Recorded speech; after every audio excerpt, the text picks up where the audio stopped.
식사하셨습니까? 오늘은 이륜차 제도 정비에 관한 이야기입니다. 1편에 이제 전용도로에 대해서 말씀을 드렸었는데 오늘 2편 이어가겠습니다. 영상을 게시하면서 많은 의견을 받습니다. 그 중에는 왜 오토바이 라이더 잘못만 이야기하느냐, 제도가 문제인 거 아니냐, 인식에 매몰되지 말고 권리를 적극 주장하자, 적극적으로 투쟁을 해서 쟁취를 하자, 이런 얘기들을 많이 하시는 분도 있고요. 동남아나 아프리카도 우리나라보다 라이더 문화가 더 후진돼도 고속도로도 잘 다니고 저용도로도 잘 다닌다. 예, 맞는 얘기 같습니다. 제 생각에는 현재 라이더는 아노미 현상에 빠져서 정체성을 잃고 상실감이 커지고 있고 그런 상황인 것 같고요. 문화지체 현상 이제 극에 달한 상황에 살고 있는 것 같습니다. 점점 디지털화되고 사회는 더욱 다양화되고 있고 법 제도 인식은 발전이 되는 그 사회의 속도를 따라가지 못하는 사회에 살고 있기 때문이 아닌가 이렇게 생각이 되고 있는데요. 이를 극복하는 방법은 라이더들의 공감과 연대입니다. 방법은 다 다를 수 있습니다만 서로 응원하고 연대하면서 궁극의 목표를 달성해야 합니다. 저와는 다른 스탠스로 말씀하시는 분들, 그리고 다른 생각을 가지신 분들이 반드시 있습니다. 생각은 사람의 수와 같을 수밖에 없어요. 우리는 통일이라는 것을 유치원 때부터 군대까지 철저히 배우고 사회에서도 통일을 원칙으로 합니다. 꼭 왜 그래야 하는지는 좀 생각해 볼 문제죠. 서로 존중해주면 되는 겁니다. 저는 사람이 내 의견과 다르다고 배척하고 떠돌리고 무시하는 태도는 바른 태도가 아니라고 생각하거든요. 다른 주장을 하지만은 결국은 목적은 하나잖아요. 우리가 라이더의 권익이라는 목적은 하나이기 때문에 어떤 방법이라든 라이더를 권리를 찾는 것이 목표이기 때문에 남을 욕하거나 비하하는 것보다는 서로 존중하고 응원하고 서로의 성공을 응원해 주는 게 바람직한 생각이 아닌가 저는 생각을 하고요. 여태까지 오토바이 라이딩의 외적인 상황과 반성을 해보는 시간을 가졌다면은 확실히 자료를 정리하면서 그리고 또 댓글을 보면서 라이더들이 또 배달 포함한 라이더들 그리고 잘못하고 있구나라는 것을 많이 느꼈어요. 라이더와 차량 운전자들은 서로 자신을 피해자라고 주장하고 있죠. 그리고 서로 가해자라고 얘기하고 있고요. 인식에 거리감이 있다는 것, 여기서 인식의 거리감을 좁히지 못하면은 일반인인 정치인, 공무원, 경찰은 물론 우리의 말을 들어줄 생각이 없다는 것, 이게 저는 사실은 무섭거든요. 그렇다고 제조업체나 수입업체, 유통업체, 정비업체 대표가 어차피 정부의 협상 테이블에서 앉을 텐데 그들이 라이더의 권익과 편의를 위해서 협상을 할까? 라는 생각도 좀 해보고요. 최소한 저는 자정 노력을 무기로 이런 업체를 압박해야 된다고 생각을 하고 있습니다. 그래야 라이더들의 이야기도 들어줄 수 있는 겁니다. 제가 더 민감한 것은 한때 라이더였고 사고로 한동안 쉬다가 다시 라이딩을 즐기는 라이더라서 더 느끼는지도 모르겠습니다만은 일반인이 라이더를 보는 시각이 좋음에서 나쁨으로 넘어가서 이제는 이제 비하로 발전했죠.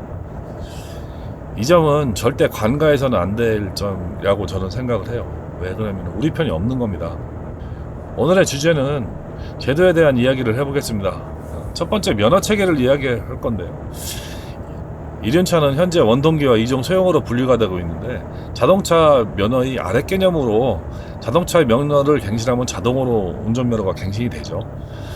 결국 기능시험 하나로 면허 취득 후 별다른 교육이나 제도 지원이 없이 운영이 되고 있는 실정이죠. 최소한 갱신시 추가 교육은 해야 되는데 그런 걸 한다거나 일반 차량 운전자보다는 더욱 정밀한 신체 검사가 필요할 수도 있습니다. 다른 미국이나 독일, 영국보다 운전교육에 대해서 훨씬 더 인색하고 시간도 짧습니다.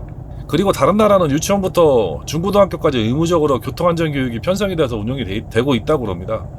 우리나라가 본받아야 할 점이 많은 것 같습니다. 기능시험 1변에서 이론시험, 기능시험, 주행시험을 나눠 시행하는 것도 생각해 볼 시점이 아닌가 저는 개인적으로 생각을 하고요.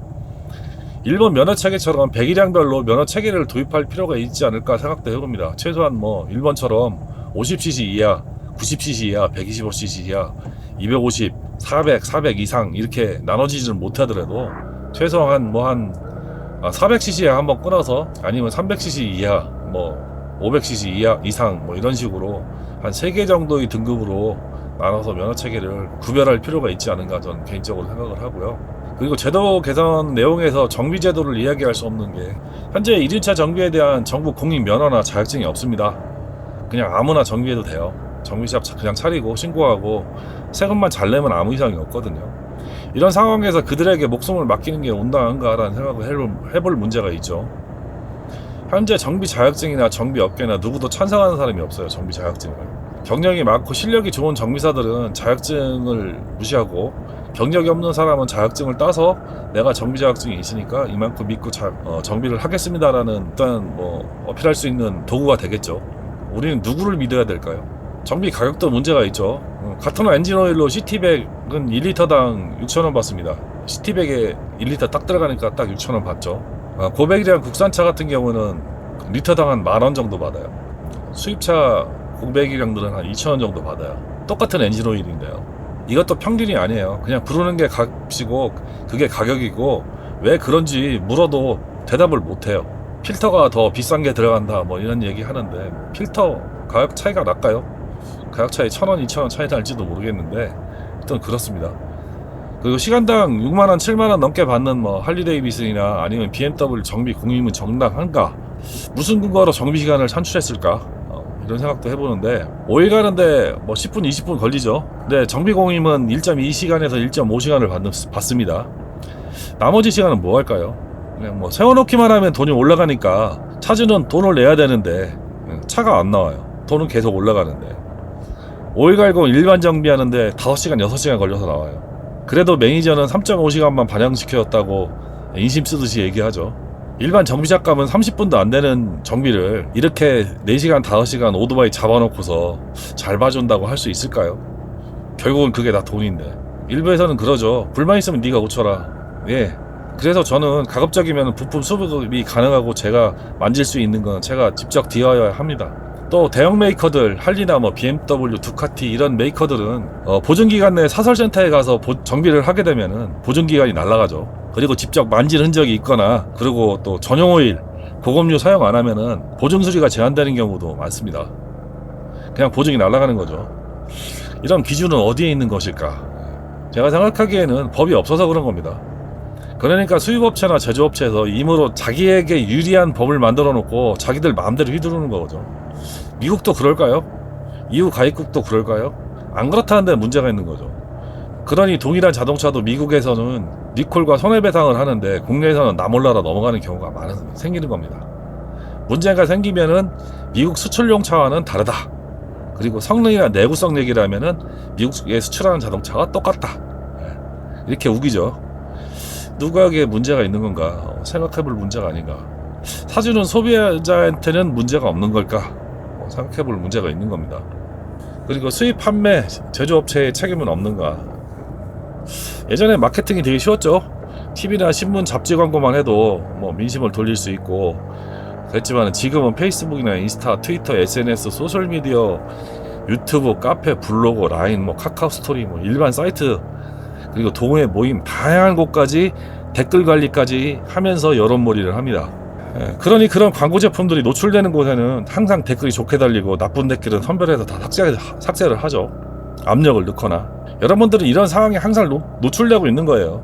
노출되고 있다고 보시면 되고요. 그리고 그런 것들을 보는 일반인들은 와, 좋은가 보다 하죠. 선한 이미지만 있으니까요. 제조업체나 판매 수요업체들은 이런 뒷거리보다는 라이더 안전교육을 의무화한다든지 라이딩 스쿨을 의무화한다든지 이런 것들을 또 정부와 함께 힘을 기울여 나가야 될 때가 아닌가 저는 좀 생각을 합니다.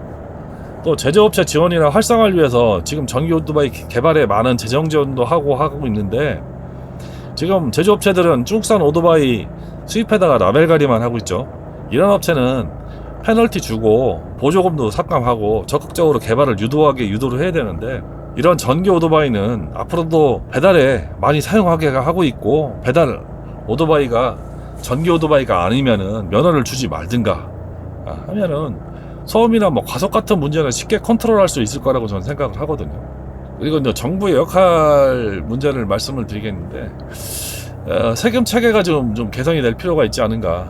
지금은 이제 125cc 이상은 이제 자동차세가 없죠.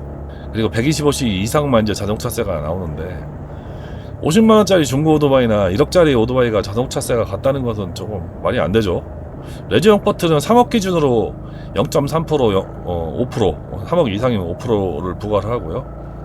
오토바이나 비행기 등 엔진 달려서 움직이는 레저용들은 지금 현재로서는 세금 체계가 다 웃깁니다. 예. 세금 체계가 이해 못할 세금 체계를 갖고 있죠. 그리고 사용 연료가 휘발유면은 환경 부담금도 없어요. 근데 배기를 개조하는 오토바이들, 직관을 설치하는 배기관을 가진 오토바이들 같은 경우는 환경 부담금을 내야 된다고 저는 생각을 하는데, 왜 무거운 순정 배기를 가진 오토바이들하고 똑같이 취급을 하는지 잘 모르겠어요. 예전에는 보험금도 똑같았어요. 예, 할리나 일반 오토바이나 똑같이 보험금 한 2만 몇천 원 냈던 것 같은데, 지금 이제 나이별로 경력별로 보험금 편차가 많이 나죠. 이렇게 민간에서는 빨리 개선하고 빨리 적용을 하는데 정부에서는 그런 시스템이나 이런 것들을 만들 생각을 좀 안 하는 것 같아요. 그리고 과속 시스템 마련하는 문제를 지금 얘기하고 있는데요. 현재 지금 암암리의 전면 번호판에 대한 논의를 정부에서 계속 하고 있어요. 저항이 못 이겨서 지금 중단했다 그런 얘기도 있는데, 신문 기사를 보면은 계속 논의를 하고 있는 것 같습니다. 그것만이 답이 아니라고 생각하는데 그냥 밀어붙일 모양인 것 같더라고요. 또 온정주의가 앞선 행정보다는 가혹한 처벌, 소음이나 개조, 무번호판, 무보험 단속을 해야 됩니다. 경찰이나 공무원들도 귀찮으니까 그런지 몰라도 대충 싸한 보험금 처리만 하고 맨날 위반하는 거예요. 강력하게 해보세요. 노조원들 두드러 패고 마음에 안 드는 사람이 있으면 구속시키고 압수수색하면서, 그런 일은 잘하면서 왜 이런 거에 이렇게 관대한지 모르겠어요. 소음기 제조업체 몇 군데 압수수색하고요, 유통 판매업체 몇 군데 압수수색만 하면요, 만들지도 판매하려고 하지도 않아요. 무판 오토바이들 잡아서 강력하게 단속하면 돼요. 그냥 딱지 얼마짜리 끊고 말는 게 아니고 기준대로 100만원씩 두드러 패면 돼요. 그러면 절대로 그 사람들 다시는 위반 안 합니다. 배달용 오토바이에 대해서 많이 얘기를 하죠. 요새 가끔 보면은 번호판 없이 무보험으로 배달을 오토바이를 운영하시는 분들도 눈에 띄더라고요. 야, 이러면은 콜 안 주면 돼요. 예, 콜 업체 따로 있잖아요. 그런데 몇 군데만 압수수색 해가지고 뒤지는 거죠. 무보험 차들 배달하고 있나. 그리고 배달용 전용 번호판 달게 하고요, 전기 오토바이 타게 하면은요, 가속하고 소음 문제 다 해결됩니다. 운행 중에는 핸드폰에 콜 못하게, 다음 콜을 계속 운행 중에도 누르고 있죠. 그런 거 못하게 하고, 일정 속도 넘으면 경고음이나 콜이 안 가게 하는 어플 만들면 되잖아요. 할 수 있는 방법이에요. 방법을 찾으면 다 돼요. 안 된다고 하지만 말고 하면 다 돼요. 할 수 있는 것부터 하면 되는데요, 관심이 없으니까 안 하는 것 뿐이거든요. 어느 공무원이나 정치인도 놔두면 되는데 괜히 긁어서 부스럼 만든다고 안 하는 거죠. 표도 안 되고 돈도 안 되고 건들면 머리만 아프니까 그냥 아무도 안 하는 겁니다. 제 생각은 지킬 것은 지키면서 요구하는 것이 저는 정당하고 당연하다고 생각하거든요. 그래야 협상 테이블에서도 권익을 요구할 수도 있고 더 유리한 협상력을 발휘할 수도 있는 겁니다. 지금은 안 좋은 인식의 판을 뒤집어야 될 때예요. 그런 안 좋은 인식의 판은요, 여론이 나쁘면 절대 원동력을 얻을 수가 없어요.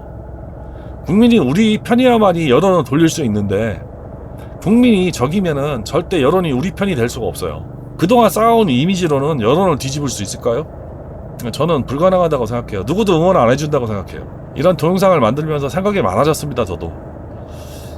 하지만 동조하는 유튜버도 많고요, 또 라이더들도 많습니다. 이런 이야기를 하시는 분들을 여러분들이 적극적으로 더 응원해 주셔야 됩니다. 그 응원은 결국은 라이더 권익으로 돌아올 수밖에 없어요. 저 또한 이런 말씀을 영상으로 올릴 수 있는 것은 여러분의 응원이 있기 때문에 가능한 일이었죠. 오늘은 유난히 좀 무거운 주제로 얘기를 한 것 같습니다. 오늘은 오토바이 제도 정비 2편이었습니다. 안전한 라이딩, 즐거운 라이딩 하시기 바랍니다. 시청해 주셔서 감사합니다.